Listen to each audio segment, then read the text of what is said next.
Hello everyone, चलिए हम इस वीडियो में क्लास 9th के साइंस का 8 chapter force and law of motion के हर एक टर्म को हम देखते हैं। सबसे पहले हेडिंग को देखेंगे तो वो पिछले चैप्टर में हम लोग समझे थे मोशन के बारे में। मोशन क्या होता है? मोशन होता है जब हमारी पोजीशन एक जगह से दूसरी जगह चेंज होती है तो उसे हम क्या बोलते हैं? मोशन बोलते हैं। अब स्टार्ट करो आप यहाँ फोर्स के बारे में। क्या होता है? फोर्स। जैसे फोर्स क्या होता है? फोर्स होता है कि अगर हम कोई इफर्ट लगा रहे हैं और कोई चीज एक जगह है उसको हम दूसरी जगह कर दिए, रेस्ट से किस में ला दिए? मोशन में ला दिए, तो जिस हम एफर्ट को बोलेंगे उसी को हम क्या बोलेंगे? फोर्स बोलेंगे।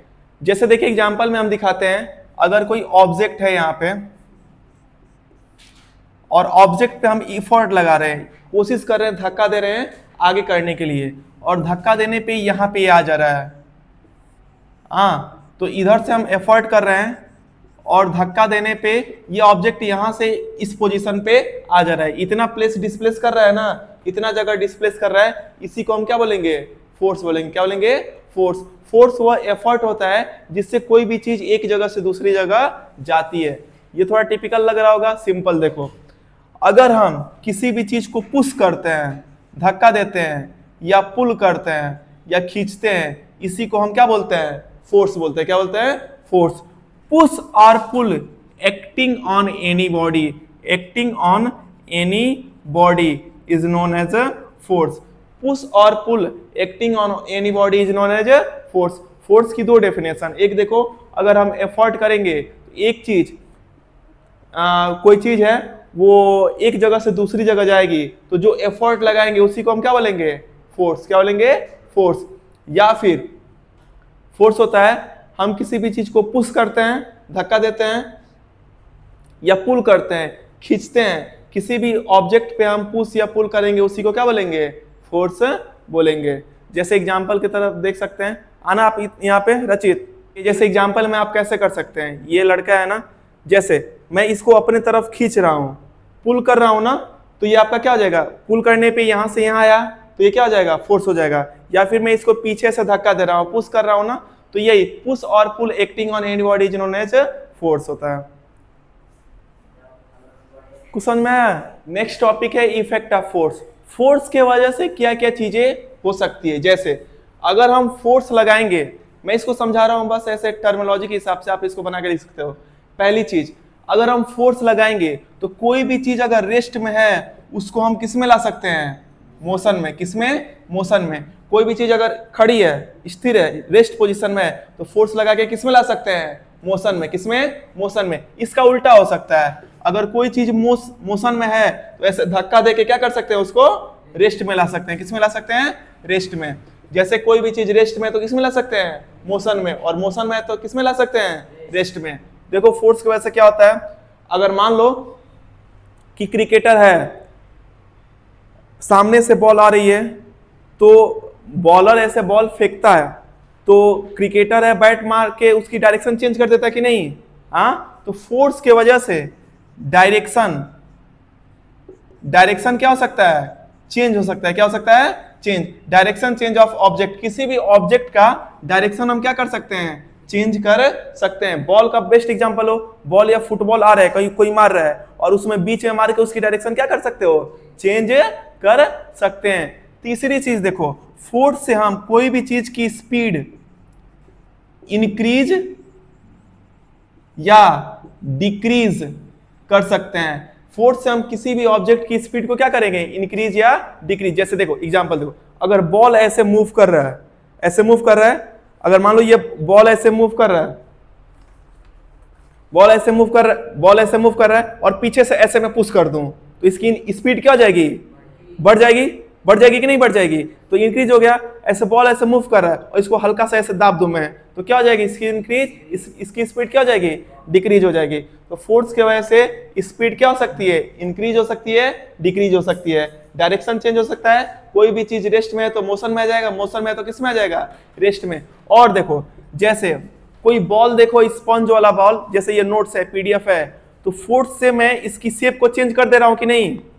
जैसे ऐसे फूला हुआ है, फोर्स से क्या कर दिया? इसका शेप चेंज कर दिया, दबा दिया, दबा के पचका दिया कि नहीं? स्पंज वाला बॉल देखते हो, उसको दबा के हम क्या कर देते हैं? साइज उसका शेप चेंज करते हैं कि नहीं? ऐसे ये दाब के मैं ज्यादा फोर्स लगाऊं तो साइज चेंज हो जाएगा कि नहीं चेंज होगा? तो इसके हम शेप को भी क्या कर सकते हैं? चेंज कर सकते हैं। चेंज का दूसरा वर्ड होता है अल्टर। अल्टर मीन्स भी क्या होता है? चेंज होता है। तो फोर्स के ये इफेक्ट होते हैं, कोई भी चीज रेस्ट में है तो मोशन में ला दिए, मोशन है तो रेस्ट में ला दिए। डायरेक्शन हम उसका चेंज कर देंगे, डायरेक्शन DI होता है ना, डायरेक्शन हम चेंज कर दिए। स्पीड हम इंक्रीज या डिक्रीज कर सकते हैं, और शेप भी हम उसका चेंज कर सकते हैं। ये चीजें होती है फोर्स के इफेक्ट में। फिर नेक्स्ट देख रहे हैं हम इसमें, ये शेप एंड साइज दोनों कर सकते हो उसमें, shape and size. Shape and size को हम लोग चेंज या अल्टर कर सकते हैं। देखिए फोर्स जो है दो तरह का होता है, एक होता है आपका बैलेंस फोर्स और दूसरा होता है आपका अनबैलेंस्ड फोर्स।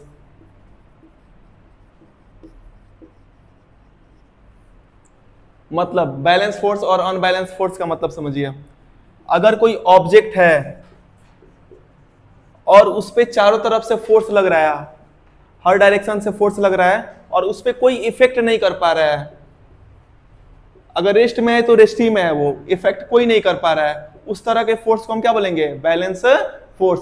कैंसल हो जा रहा है वो क्या बोलेंगे? Balance force. अगर कोई ऑब्जेक्ट है, जैसे ऑब्जेक्ट है यहाँ पे, फोर्स लगाने पे ये मूव ही नहीं हो रहा है तो क्या हो जाएगा? Balance force. क्या हो जाएगा? Balance force. अगर कोई ऑब्जेक्ट है, फोर्स लगा रहे हैं और यहां से ये क्या हो गया? यहां चला गया, ये मूव हो गया ना, तो वहां पे क्या हो जाएगा? Unbalance force. क्या हो जाएगा? Unbalance force. जैसे ये है बोर्ड है, इसको मैं धक्का दे रहा हूं, मूव कर रहा है, नहीं कर रहा है ना, तो ये आपका क्या हो जाएगा? Balance force. क्या हो जाएगा? Balance force. और वहीं पे जैसे ये पेज है, मैं इसको यहां से यहां कर दे रहा हूं, यहां से यहां कर दे रहा हूं, तो ये आपका क्या हो जाएगा? Unbalance force. क्या हो जाएगा? Unbalance force. इसको day to day human life example से समझते हैं। आओ यहां ना, कम। जैसे देखो, मुझको धक्का दो दोनों हाथ से थोड़ा आराम से। देखो ये धक्का दे रहा है ना, ये मूव कर रहा है ना मैं मूव कर रहा हूं, मेरा हाथ मूव कर रहा है ना इसका हाथ मूव कर रहा है। मतलब जितना फोर्स मैं लगा रहा हूं उतना फोर्स ये लगा रहा है, तो ये आप पे क्या हो जाएगा? Balance force. क्या हो जाएगा? Balance force. दोनों तरफ से क्या हो जा रहा है? कैंसिल हो जा रहा है। अब देखो, अब इसी केस में अब ये धक्का लगाया और मैं क्या हो गया? पीछे मूव कर दिया, मूव कर गया ना, तो ये आपका क्या हो जाएगा? अनबैलेंस। या मैं इसको ऐसे पीछे मूव कर दिया तो क्या हो जाएगा? Unbalance force. ये नॉर्मल सी चीज है, अगर चारों तरफ से फोर्स लगेगी और वो कैंसिल हो जाएगा, इक्वल फोर्स लगेगा दोनों तरफ से तो क्या हो जाएगा? Balance force. और अनइक्वल फोर्स मूव लगेगा जो उसको क्या कर दे? मूव कर दे, वो क्या हो जाएगा? Unbalance force. ये नॉर्मल सी टर्मिनोलॉजी है। आया? जैसे बैलेंस फोर्स में इसका मतलब जो चीज रेस्ट में है वो किस में रहेगी? रेस्ट में ही रहेगी, हाँ, मूव नहीं करेगा। और कोई चीज अगर मोशन में है तो किस में रहेगा? मोशन में रहेगा। ये किस में है? Balance force. वही अनबैलेंस फोर्स है, तो रेस्ट में है तो हम उसको किस में ला सकते हैं? मोशन में। और मोशन में है तो किस में ला सकते हैं? रेस्ट में। तो ये आपका क्या हो जाएगा? Unbalance force. किसी का साइज भी हम उसका क्या कर सकते हैं? साइज और शेप भी हम उसका क्या कर सकते हैं? चेंज कर सकते हैं। हो गया याद? Force of friction. देखो अब यहां पे कंडीशन होता है कि दो सरफेस होने चाहिए। कितने सरफेस होने चाहिए? दो सरफेस होने चाहिए। एक सरफेस ये है और इसके ऊपर कोई चीज है, दो सरफेस होना चाहिए। और देखो कंडीशन, पहली कंडीशन कि टू सरफेस होना चाहिए, दो सरफेस, एक ये है एक ये है। दूसरी चीज कि ये दोनों कांटेक्ट में होना चाहिए। किस में होना चाहिए? कांटेक्ट, एक दूसरे को क्या करे? टच करे। जैसे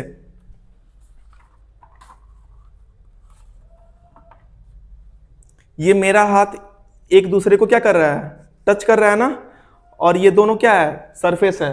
तो दो सरफेस होने चाहिए और ये क्या करना चाहिए?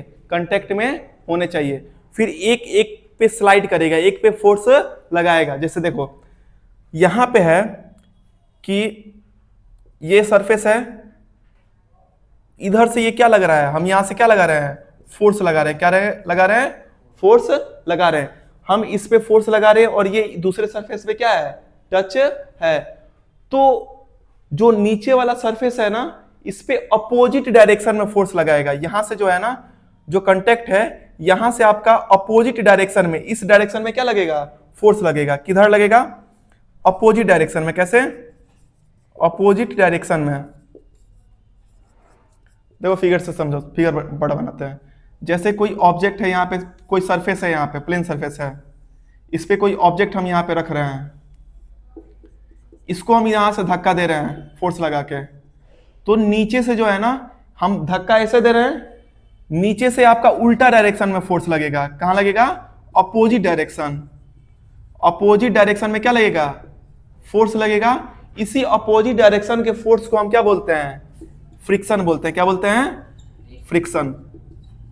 जैसे एग्जांपल में, अगर ये डस्टर है, मैं इसको साफ करने के लिए ऐसे फोर्स लगा रहा हूं ना, तो ये दोनों, देखो कंडीशन यही थी कि ये दो ऑब्जेक्ट आपस में क्या हो? कांटेक्ट में हो। तो इसका सरफेस और इसका सरफेस आपस में कांटेक्ट में आ गया, और मैं इसको ऐसे क्या कर रहा हूं? पुश कर रहा हूं, तो नीचे से भी एक फोर्स लगेगी उल्टे डायरेक्शन में। जैसे मैं इधर से पुश कर रहा हूं, तो इस डायरेक्शन से भी क्या लगेगी? फोर्स लगेगी, जो इसको अपोज करेगी। क्या करेगी? अपोज करेगी। उल्टा डायरेक्शन में फोर्स लगेगी जो इसको अपोज करेगी। वही फोर्स क्या होता है? फ्रिक्शन होता है। जब दो बॉडी आपस में कांटेक्ट में हो और फोर्स लगाते हैं, तो अपोजिट डायरेक्शन में जो फोर्स लगती है, जो अपोज करती है, उसको हम अपोज बोलेंगे, अपोज, या फिर रेसिस्ट करती है, उसी को हम क्या बोलते हैं? फ्रिक्शन बोलते हैं। आया? नहीं है? नॉर्मल सी चीजें, मेरा हाथ ही लो, ऐसे मैं टच किया हूं, मैं इसको आगे धक्का दे रहा हूं, मैं फोर्स कैसे लगा रहा हूं? इस डायरेक्शन में लगा रहा हूं ना सामने से। हाथ दोनों कांटेक्ट में है। पहली कंडीशन क्या है? कि दो सरफेस हो, फिर आपस में क्या हो? कांटेक्ट में हो। फिर ऐसे में ऐसे धक्का दे रहा हूं ना। इतनी आसानी से नहीं जा रहा है हाथ मेरा, ऐसे जैसे हवा में ऐसे हाथ चला जा रहा है, ऐसे टच करने के बाद नहीं जा रहा आसानी से, कुछ ना कुछ फोर्स लग रहा है ना जो इसको रोक रहा है। ऐसे हवा में हाथ ऐसे सीधा चला जा रहा है, लेकिन अगर यही पे है, इसको ले जा रहा हूं, तो धीरे धीरे जा रहा है कि नहीं? तो कोई ना कोई चीज रोक रही है कि नहीं? कोई ना कोई चीज इस फोर्स को अपोज कर रही है या रेसिस्ट कर रही है। तो जो फोर्स इसको अपोज या रेसिस्ट कर रही है, इसी फोर्स को हम क्या बोलते हैं? फ्रिक्शन बोलते हैं। क्या बोलते हैं? फ्रिक्शन।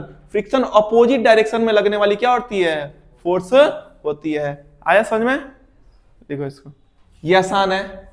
अगर कोई भी चीज रेस्ट में है तो वो रेस्ट में ही रहेगी।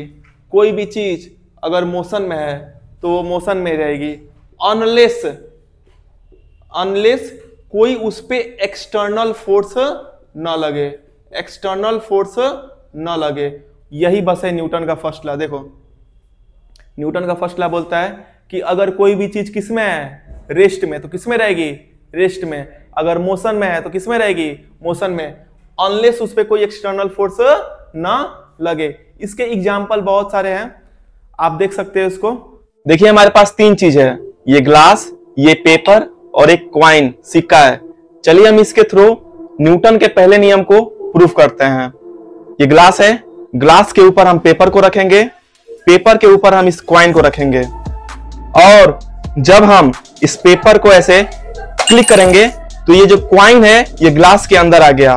कॉइन की पोजीशन रेस्ट थी, हम इसको, ये पेपर को एक्सटर्नल फोर्स से तो हटा दिए, लेकिन कॉइन जो है रेस्ट में था, और बाद में ये भी रेस्ट ही पोजीशन में है। इसे हम लॉ ऑफ इनर्शिया कहते हैं। इनर्शिया के नियम में जो चीज रेस्ट में है वो रेस्ट में रहती है, और जो चीज मोशन में हो वो मोशन में रहती है, जब तक एक्सटर्नल फोर्स न लगाया जाए। इस एक्टिविटी में ये पेपर के ऊपर रेस्ट में थी, एक्टिविटी करने के बाद ये रेस्ट ही में थी। यही न्यूटन का पहला नियम है। देखिए, हमारे पास दो चीज है, एक कपड़ा है, कपड़े में मैं एक अंगूठी लिया हूं, और एक लोटा है। चलिए इसके थ्रू हम न्यूटन के पहले नियम को प्रूफ करते हैं। पहले मैं इस कपड़े को ऐसे बिछाऊंगा,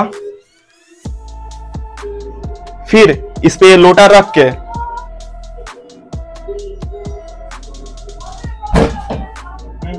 देखिए, जब मैं इस कपड़े को हटाया तो ये लोटा जिस पोजीशन में था पोजीशन पर आ गया।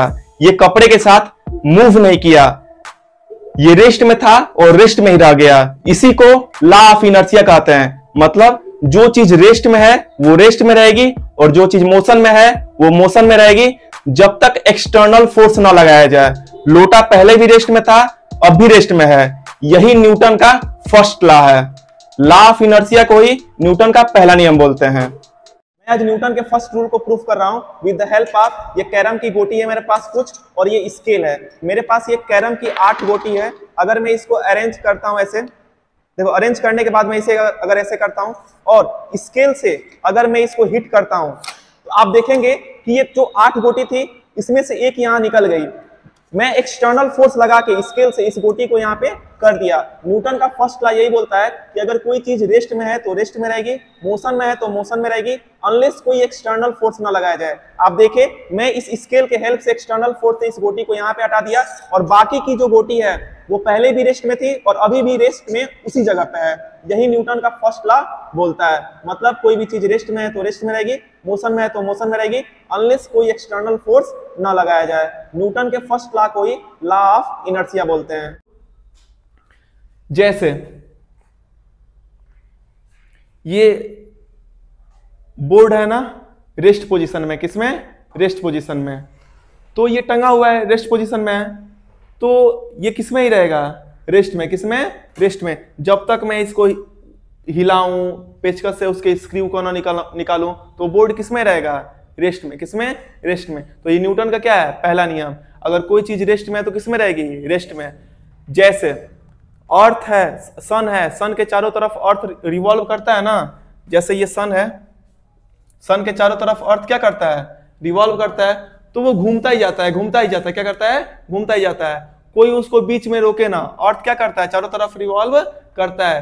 तो अगर कोई चीज मोशन में है तो किसमें है? मोशन में। वो रुकेगी नहीं। आपका मून भी चारों तरफ सन के, मून भी आपका अर्थ के चारों तरफ रिवॉल्व करता है। सैटेलाइट हम लॉन्च करते हैं तो अर्थ के 400 से 500 किलोमीटर के ऊपर की दूरी पे ले जाते हैं और एक बार उसको स्पीड में घुमा के नचा देते हैं। तो सैटेलाइट आपका क्या करता है? ऐसे घूमता ही रहता है, हमेशा क्या करता है? घूमता ही रहता है। जब मोशन में आ गया तो किसमें रहेगा? मोशन में। वो रेस्ट में नहीं आएगा। यही न्यूटन का रूल है कि अगर कोई चीज रेस्ट में है तो किसमें रहेगी? रेस्ट में। और मोशन में है तो किसमें रहेगी? मोशन में, अनलेस हम कोई एक्सटर्नल फोर्स ना लगाएं। अब देखो यहाँ पे कुछ आप लोग सोचोगे, जैसे न्यूटन कह रहा है कि जो मोशन में है वो किसमें रहेगी? मोशन में। आप साइकिल चला रहे हो, साइकिल चलाए, एक बार चला के उसको चलाते गए तो न्यूटन के हिसाब से तो वो चलते रहना चाहिए ना हमेशा। न्यूटन बोल दिया कि मोशन में, जब मोशन में आ गए तो वो चलते रहना चाहिए। लेकिन जब पावर ड्रिल नहीं मारोगे तो एक बार जाके साइकिल रुक जाती है कि नहीं रुक जाती है? कैसे रुक जाती है? यहां पे बोला था कि न्यूटन ने बोला था कि रेस्ट में रहेगा तो किसमें रहेगा? रेस्ट में। मोशन में रहेगा तो किसमें रहेगा? मोशन में। हमको कोई एक्सटर्नल फोर्स ना लगाए। जब साइकिल हम चलाते हैं, जैसे साइकिल की 2 चक्का है, चलाते हैं, जब पावर ड्रिल मारना बंद करते हैं तो देखो एक तो वो ग्राउंड से टच होके चल रही है कि नहीं चल रही है। अभी पढ़े हो फ्रिक्शन के बारे में। फ्रिक्शन ऐसी चीज है जो अपोजिट डायरेक्शन में लगाती है ना फोर्स। तो फ्रिक्शन उसको क्या करेगी? उसके स्पीड को क्या करेगी? स्लो करेगी। क्या करेगी? स्लो। और प्लस नीचे से आपका क्या लगता है? Gravitational force. क्या लगता है? Gravitational force. तो साइकिल जो चल रही है, एक तो आपका फ्रिक्शन लगेगा जो उसको क्या करेगा? रोकेगा। पावर ड्रिल मारना बंद करोगे तो एक क्या लगेगा? आपका फ्रिक्शनल फोर्स लगेगा। फिर नीचे से कौन सा फोर्स लगेगा? Gravitational force. और साथ ही साथ सामने से हवा भी तो रोक रही है आपको। तो ये सब चीज होती है जो साइकिल को क्या कर देती है? रोक देती है। वही आप अगर स्पेस में चले जाओगे जहां पे न तो फ्रिक्शन है, न तो ग्रेविटी है, न तो हवा है, वहां पे आपका मोशन वाली चीज किसमें रहेगी? मोशन। एग्जाम्पल के लिए इलॉन मस्क सैटेलाइट लॉन्च करता है ना, या फिर आपका इसरो सैटेलाइट लॉन्च करता है, तो एक बार ऊपर ले जाके ऑर्बिट में ले जाके बस एक बार नचा दो स्पीड से, फिर नचा दिए तो जिंदगी भर अर्थ का क्या करता है? रिवोल्यूशन करता रहता है। अर्थ भी सन के चारों तरफ क्या करता है? रोटेट करता है, रिवॉल्व करता है ना। तो क्यों करता है? क्योंकि वहां पे स्पेस में हवा कुछ नहीं है, ना तो फ्रिक्शन है ना कुछ है। वहां पे एक बार घूम रहा है तो घूमते ही रहा है। तो यही आपका न्यूटन का फर्स्ट लॉ है। न्यूटन का फर्स्ट लॉ है कि जो चीज रेस्ट में रहेगी वो किस में रहेगा? रेस्ट में। और जो चीज मोशन में है वो किस में रहेगा? मोशन में, अनलेस हम कोई एक्सटर्नल फोर्सेस में ना लगाएं। इसको नोट करो। देखिए इसमें जैसे हम बताए ना न्यूटन के पहले लॉ में जो चीज रेस्ट में है वो किस में रहेगी? रेस्ट में। जो मोशन में किस में रहेगी? मोशन में, अनलेस कोई हम एक्सटर्नल फोर्स न लगाएं। तो देखो जो चीज रेस्ट में है वो किस में रहेगी? रेस्ट में। जो चीज मोशन में है वो किस में रहेगी? मोशन में। इस टेंडेंसी को इस क्षमता को, इस प्रॉपर्टी को हम क्या बोलते हैं? इनर्शिया। क्या बोलते हैं? इनर्शिया। क्या बोलते हैं? इनर्शिया। कोई भी ऑब्जेक्ट अगर रेस्ट में है तो किस में होगी?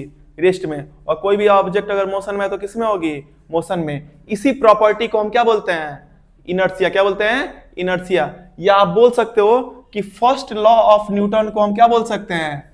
Law of inertia. क्या बोल सकते हैं? Law of inertia. दोनों चीज सेम है। अगर फर्स्ट लॉ ऑफ न्यूटन पूछ रहा है तो उस लॉ ऑफ इनर्शिया भी आपका क्या होगा? सेम होगा, क्योंकि इनर्शिया बोलती है जो चीज रेस्ट में वो किस में रहेगी? रेस्ट में। जो मोशन है किस में रहेगी?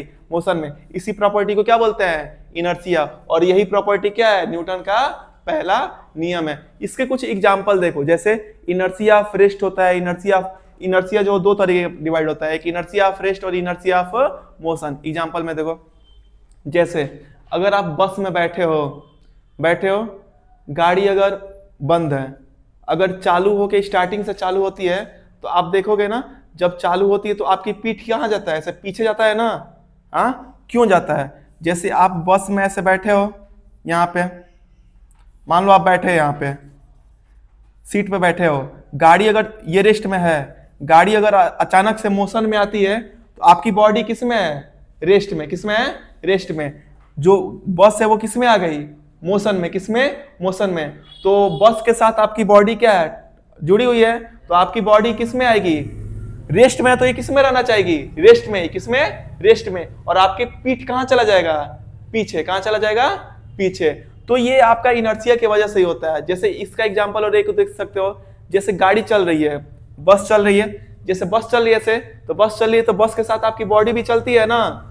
अचानक से ड्राइवर अगर ब्रेक मारता है तो हमारी शरीर जो है आगे की तरफ झुक जाती है कि नहीं झुकती है? हाँ, वो झुकता क्यों है? क्यों? हमारी बॉडी किस में है? मोशन में। किस में? मोशन में। बस के साथ किस में है? मोशन में। बस किस में आ गया ब्रेक मारने पे? रेस्ट में। किस में? रेस्ट में। लेकिन हमारी बॉडी किस में है? मोशन में। किस में? मोशन में। तो उसी मोशन को कंटिन्यू करने के लिए हमारी बॉडी कहाँ जाती है? आगे। कहाँ जाती है? आगे। तो ये इनर्शिया ऑफ क्या हो जाएगा? मोशन हो जाएगा। क्या हो जाएगा? मोशन। इनर्शिया ऑफ रेस्ट और इनर्शिया ऑफ मोशन का मैं एग्जांपल बता दिया। ऐसे बहुत सारे इसमें इफेक्ट हैं, आप इसको देख सकते हैं। देखिए, हम इनर्शिया पढ़े हैं। इनर्शिया क्या होता है? जो कोई भी चीज रेस्ट है, समझ देखो, देखिए जो हम इनर्शिया पढ़े, इनर्शिया किसे बोलते हैं? कोई भी चीज रेस्ट है तो रेस्ट में रहेगी, मोशन है तो मोशन में रहेगी। इस प्रॉपर्टी को किसी भी ऑब्जेक्ट की इस टेंडेंसी को क्या बोलते हैं? इनर्शिया। किसे बोलते हैं? इनर्शिया। अब आता है कि इनर्शिया और मास में क्या रिलेशन है। तो देखिए, अगर किसी भी ऑब्जेक्ट का मास कम है तो इनर्शिया भी क्या होगा? कम। क्या होगा? कम। किसी भी ऑब्जेक्ट का अगर मास ज्यादा है तो इनर्शिया भी क्या होगा? ज्यादा। मतलब हम बोल सकते हैं कि मास और इनर्शिया दोनों इक्विवेलेंट की तरह काम करते हैं। मास के हिसाब से क्या काम करता है? इनर्शिया काम करता है। मास कम है मतलब इनर्शिया क्या है? कम है। अगर मास ज्यादा है तो इनर्शिया क्या है? ज्यादा है। ये दोनों इक्विवेलेंट की तरह का काम करता है। अगर हमको इनर्शिया मेजर करना है तो हम ऑब्जेक्ट की क्या मेजर करेंगे? हम उसकी मास मेजर करेंगे। देखिए, नेक्स्ट टॉपिक है सेकेंड लॉ ऑफ न्यूटन। लेकिन इसको पढ़ने से पहले आपको एक चीज और आनी चाहिए, वो चीज है मोमेंटम। क्या? मोमेंटम। मोमेंटम क्या होता है? मोमेंटम होता है कोई भी ऑब्जेक्ट है जिसके अंदर मास है और किसी हम उसको वेलोसिटी से क्या कर रहे हैं? दूसरी डायरेक्शन में फेंक रहे हैं या वेलोसिटी लगा के उसमें भेज रहे हैं। कोई भी ऑब्जेक्ट है उसमें मास और उसके साथ वेलोसिटी जब आ जाएगी तो उसी को हम क्या बोलते हैं? मोमेंटम। क्या बोलते हैं? मोमेंटम। मोमेंटम को आप डिफाइन कर सकते हो product of mass and velocity. Product of mass and velocity is defined as what? Momentum.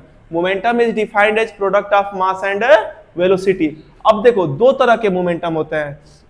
जैसे आप पिछले क्लास में पढ़े हो कि जो वेलोसिटी होती है वो इनिशियल वेलोसिटी को हम लोग रिप्रेजेंट करते हैं v से। किससे?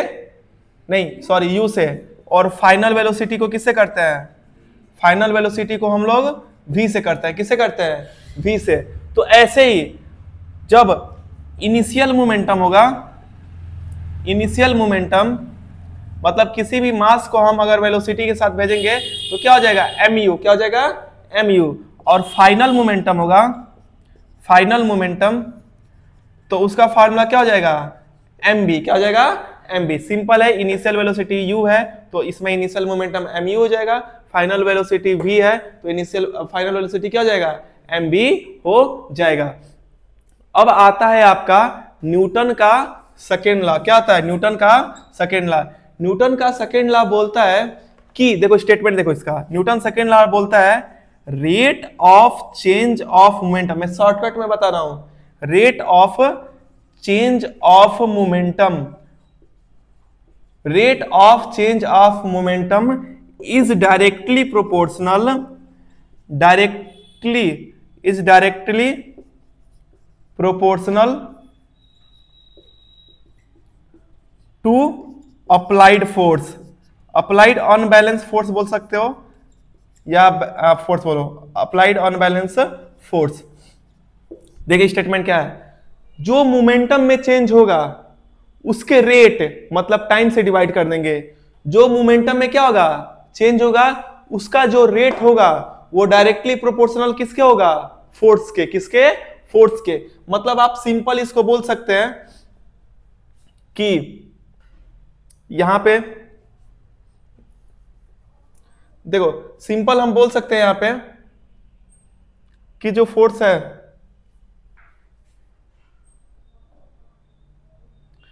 यहां पे तो हट ही नहीं पाएगा, ये चमक रहा है पूरा ना, हाँ यहीं पे इस वाले चीज को मैं यहां पे लिख रहा हूं, फाइनल वाला। देखो ये इनिशियल मोमेंटम क्या है, इनिशियल मोमेंटम, इनिशियल मोमेंटम है आपका mu, क्या है mu। और फाइनल मोमेंटम क्या है, फाइनल मोमेंटम, फाइनल मोमेंटम क्या है आपका mb, क्या है mb। और यहां पे प्रूफ करते हैं, देखो जो ये बोल रहा है आपका ये बोल रहा है कि जो rate of change of momentum ये क्या होता है, डायरेक्टली प्रोपोर्शनल होता है किसके, फोर्स के। हम बोल सकते हैं कि फोर्स इज डायरेक्टली प्रोपोर्शनल होगा किसके, चेंज ऑफ मोमेंटम के। किसके, चेंज ऑफ मोमेंटम, मोमेंटम। और जो रेट होता है, अगर किसी भी सेंटेंस में रेट लग गया मतलब क्या होता है, टी से डिवाइड। किसके, क्या होता है, टी से डिवाइड। आप पढ़ चुके हो एक्सीलरेशन क्या होता है, एक्सीलरेशन होता है rate of change of velocity, मतलब v माइनस यू, ये चेंज ऑफ वेलोसिटी हो गया, और रेट में क्या हो जाता है, t से डिवाइड, मतलब a equal to v minus u अपन क्या हो जाता है, t। अगर रेट लग गया तो हम किससे डिवाइड करेंगे, t से। किससे करेंगे, t से। तो यहाँ पे रेट लगा है तो हम किससे डिवाइड करेंगे, t से। और किसमें रेट लगा है, चेंज ऑफ मोमेंटम। किसमें, चेंज ऑफ मोमेंटम। और ये किसके प्रोपोर्शनल है, फोर्स के प्रोपोर्शनल है। किसके, फोर्स के। अब देखो force is directly proportional, change in momentum हम कैसे निकालेंगे, फाइनल माइनस इनिशियल। हम निकालेंगे final momentum, final momentum minus initial, minus initial momentum. और हम इसको डिवाइड करेंगे किससे, टाइम से। किससे करेंगे, टाइम से। अब देखो फाइनल मोमेंटम इसलिए मैं पहले निकाला हूं, क्या होता है mb, क्या होता है mb। इनिशियल मोमेंटम क्या होता है mu, क्या होता है mu। हम किससे डिवाइड करेंगे, टाइम t से डिवाइड करेंगे। f is directly proportional, m इसमें से कॉमन करोगे तो क्या आएगा, v माइनस u, और नीचे क्या आया t। अब यहां पे देखो v माइनस यू अपन t को हम लोग क्या बोलते हैं, a। क्या बोलते हैं, a। तो f इज डायरेक्टली प्रोपोर्शनल, और इसको हम लोग क्या बोलेंगे, इतने को क्या बोलेंगे, a। Force is directly proportional क्या हो गया, मास इनटू एक्सीलरेशन। अब देखो डायरेक्टली प्रोपोर्शनल को हटाओगे, इक्वल से करोगे तो हम इसमें k से मल्टीप्लाई करते हैं। किससे मल्टीप्लाई करते हैं, k से। और मास इनटू एक्सीलरेशन हो गया। और लेट मान लो कि k की वैल्यू क्या है, 1। क्या है, 1। तो पुट कर दो f equal to 1 multiply m into a। तो f इजकल टू क्या हो जाएगा, m में क्या हो जाएगा, मास इनटू एक्सीलरेशन। क्या हो जाएगा, मास इनटू एक्सीलरेशन। और फोर्स का फार्मूला क्या होता है, मास इनटू एक्सीलरेशन। ये किसके थ्रू निकलता है, न्यूटन के सेकंड लॉ ऑफ मोशन के थ्रू निकलता है। Force equal to mass into acceleration. ये बहुत बहुत इंपॉर्टेंट है, इस चैप्टर में दो ही चीज इंपॉर्टेंट है, एक न्यूटन का फर्स्ट रूल जो कि रेस्ट है तो रेस्ट में रहेगा, मोशन है तो मोशन में रहेगा, अनलेस कोई एक्सटर्नल फोर्स ना लगे जाए। उससे भी ज्यादा इंपॉर्टेंट है आपके पेपर में आता है कि prove that second law of motion. ये हो जाएगा आप लोग से। अब इसमें न्यूटन इसमें यूनिट लिख दोगे, फोर्स की यूनिट क्या होती है? न्यूटन। क्या होती है? न्यूटन। और मास का केजी हो जाएगा और एक्सीलरेशन का क्या हो जाएगा? मीटर पर सेकंड हो जाएगा। कर लोगे ना इसको? ठीक हो, नोट करो इसको। Newton second law of motion के एप्लीकेशन देखो। जैसे अगर कोई फील्डर है, क्रिकेट देखते होगा आप लोग, कोई फील्डर है, अगर कोई बैट्समैन हिट किया बॉल को, तो अगर ऐसे कैच कर रहा है बॉल, तो आप देखोगे कि यहीं पे जैसे कैच यहां पे किया तो यहीं पे रुकता नहीं है, जो फील्डर है उसका हाथ पीछे जाता है कि नहीं? पीछे जाता है। तो पीछे क्यों जाता है? कि यहां से और यहां तक क्या है, जो डिस्टेंस है इसकी क्या हो, जो डिस्टेंस कवर्ड हो वो ज्यादा हो, मोमेंटम उसका क्या हो? स्लो। क्या हो? स्लो। टाइम क्या लगे? ज्यादा लगे। क्या लगे? ज्यादा लगे। यहां पे देखो, यहां पे पढ़े हो दिया है ना कि फोर्स जो लग रहा है वो डायरेक्टली प्रोपोर्शनल है चेंज के और इनवर्सली प्रोपोर्शनल है किसके? टाइम के। पढ़े होगे जब ये बढ़ती है तो ये बढ़ता है, ये घटता है तो ये घटता है, लेकिन नीचे वाले चीज के उल्टा होता है। अगर ये टाइम इंक्रीज होगा तो फोर्स क्या होगा? डिक्रीज। और ये अगर डिक्रीज होगा तो ये क्या होगा? इंक्रीज। अब बताओ, जो बॉल अगर यहां पे रुक गई तो फोर्स क्या लगेगा? ज्यादा। क्या लगेगा? ज्यादा। अगर इसको इंक्रीज करके यहां पे किए तो टाइम आप 2-3 सेकेंड इंक्रीज किए कि नहीं? जब टाइम आप इंक्रीज करोगे तो फोर्स क्या लगेगा? क्या लगेगा? कम, क्योंकि इनवर्सली प्रोपोर्शनल है। तो हम इंक्रीज करते हैं कि फोर्स क्या लगे? कम, और हमारे हाथ पे क्या लगे? चोट कम लगे। और एक केस में आप ऐसे देखते हो, बॉलर अगर फील्डर अगर बॉल कैच किया तो ऐसे नीचे की तरफ ले जाता है कि नहीं? हाथ नीचे क्यों ले जाता है? जैसे अगर यहां पे रुकेगा तो टाइम ज्यादा लगेगा, और यहां अगर नीचे ले गया तो ये 2-3 सेकंड टाइम बढ़ेगा कि नहीं बढ़ेगा? जब टाइम इंक्रीज होगा तो फोर्स क्या लगेगी? कम। क्या लगेगी? कम। और आपके हाथ को क्या लगेगा? चोट कम लगेगा। तो आप न्यूटन के सेकंड लॉ में ये एप्लीकेशन लिख सकते हो। जैसे फर्स्ट लॉ में एप्लीकेशन क्या था कि कोई है सीट पे बैठा हुआ है, पीछे झुक जा रहा है, आगे झुक जा रहा है, ब्रेक मारने पे चाहे चलने पे, हाँ, वो एप्लीकेशन हो गया। और न्यूटन के सेकंड लॉ में आप ये बॉल की कैचिंग पोजीशन वाला आप एप्लीकेशन लिख सकते हैं। लिख लो इसको हिंट में। थर्ड लॉ ऑफ मोशन क्या है? ये बहुत सिंपल है, action is equal to reaction. Action is equal to reaction. जैसा हम एक्शन करेंगे वैसे क्या होगा? रिएक्शन होगा। जैसे मान लो अगर ये मार्कर है, मार्कर को मैं ऐसे धक्का दे रहा हूं तो ऐसे पीछे आ रहा है कि नहीं? जितने तेज में मारूंगा उतने पीछे आएगा। अगर धीरे से मारूंगा, मार्कर तो मान लो कि ये थोड़ा सॉलिड है, अगर बॉल को लोगे, अगर दीवार पे धीरे से मारोगे तो क्या आएगा? धीरे। अगर तेज मारोगे तो क्या आएगा? तेज। धीरे अगर मारेंगे तो क्या आएगा? धीरे। तेज मारेंगे तो क्या आएगा? तेज। तो आप देखोगे एक्शन इक्वल टू क्या हो गया? रिएक्शन। धीरे से मारने पे धीरे और तेज से मारने पे तेज। यही आपका क्या है? न्यूटन का थर्ड लॉ ऑफ मोशन है। इसका एप्लीकेशन देखो बहुत सारे, इसका एप्लीकेशन तो बहुत सारे हैं। जैसे आप देखे होगे जो बंदूक होती है, बंदूक से फायर करने पे जब गन फायर होती है तो गन की जो बुलेट होती है, बुलेट कहां जाती है? आगे। कहां जाती है? आगे। लेकिन आपकी बंदूक भी कहां आती है? पीछे। कहां आती है? पीछे। जो बुलेट है, बुलेट की साइज बहुत ही छोटी है तो वो तेजी से क्या आ जाती है? आगे। और बंदूक की गन की मास कितना है? भारी है ना, उसका वेट भारी है, तो भारी है तो उसी हिसाब से, उसी के इक्वल जितना फोर्स से आगे जा रहा है आपका बुलेट अपने मास के हिसाब से, उसी फोर्स से वो बंदूक कहां आती है? पीछे आती है। कहां आती है? पीछे आती है। यही आपका क्या है? न्यूटन का थर्ड लॉ है। एक्शन किसके बराबर होता है? रिएक्शन के बराबर होता है। नोट कीजिए। देखिए इसमें लास्ट टॉपिक है इस चैप्टर में, कंजर्वेशन ऑफ मोमेंटम। जैसे देखिए अगर कोई दो ऑब्जेक्ट है, एक ऑब्जेक्ट का मास क्या है? m1। क्या है? m2। और दूसरे ऑब्जेक्ट का मास क्या है? m2। पहले का क्या है?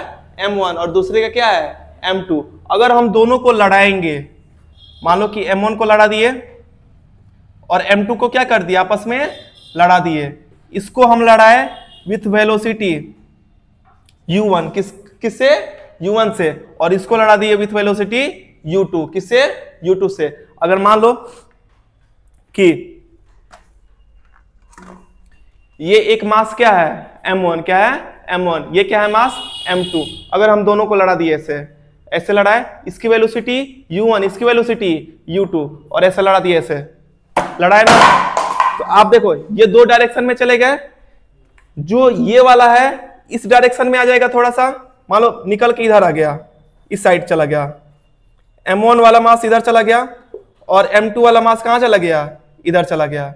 तो अब बताइए, अब इसकी वेलोसिटी चेंज होगी ना। हाँ, ये तो इनिशियल वेलोसिटी थी इसकी भी इनिशियल वेलोसिटी, इसकी फाइनल वेलोसिटी चेंज होगी कि नहीं। इसकी मान लो फाइनल वेलोसिटी क्या हो जाएगी v1, क्या हो जाएगी v1, और इसकी फाइनल वेलोसिटी क्या हो जाएगी v2, क्या हो जाएगा v2। तो कंजर्वेशन ऑफ मोमेंटम बोलता है कि इनिशियल मोमेंटम बिफोर कोलिजन क्या बोलते हैं, टकराव को जो हम मिलाए, जो कोलिजन है उसके पहले जो मोमेंटम होगा ये किसके बराबर होगा, फाइनल मोमेंटम आफ्टर कोलिजन। जैसे अब देखो इनिशियल मोमेंटम में दोनों को ऐड कर दोगे ना तो क्या हो जाएगा, m1u1 प्लस m2u2, ये किसके बराबर हो जाएगा, m1v1 plus m2v2, m1u1 plus m2u2, m1v1 plus m2v2। यही आपका है law of conservation of momentum. Collision के पहले जो भी मोमेंटम है टोटल और कोलिजन के बाद जो भी मोमेंटम है टोटल, ये दोनों आपस में क्या होंगे, इक्वल होंगे। क्या होंगे, इक्वल। यही law of conservation of momentum आप इसमें पढ़ सकते हो। सेकंड चैप्टर में था ना आपका एनर्जी वाले चैप्टर में, ये एटम एंड मॉलिक्यूल्स में था कि law neither energy neither be created not be destroyed, it can be transform into one form to another. तो ये फॉलो करता है, इसमें ना तो कोई भी चीज एनर्जी डिस्ट्रॉय हो रही है ना तो क्रिएट हो रही है, ये एक फॉर्म से दूसरे फॉर्म में क्या हो रहा है, ट्रांसफर हो रहा है, कभी भी एनर्जी डिस्ट्रॉय नहीं होती है। तो ये था आपके इस चैप्टर के सभी टर्म का एक्सप्लेनेशन। आपसे फिर मिलेंगे नेक्स्ट इसी क्लास 8 के साइंस के नेक्स्ट चैप्टर के सभी टर्म के साथ। Okay, thank you. क्या हुआ, हाँ चलो कोई नहीं। बीच बीच में कभी कभी ब्लर हो जा रहा है, आप जब लिख रहे थे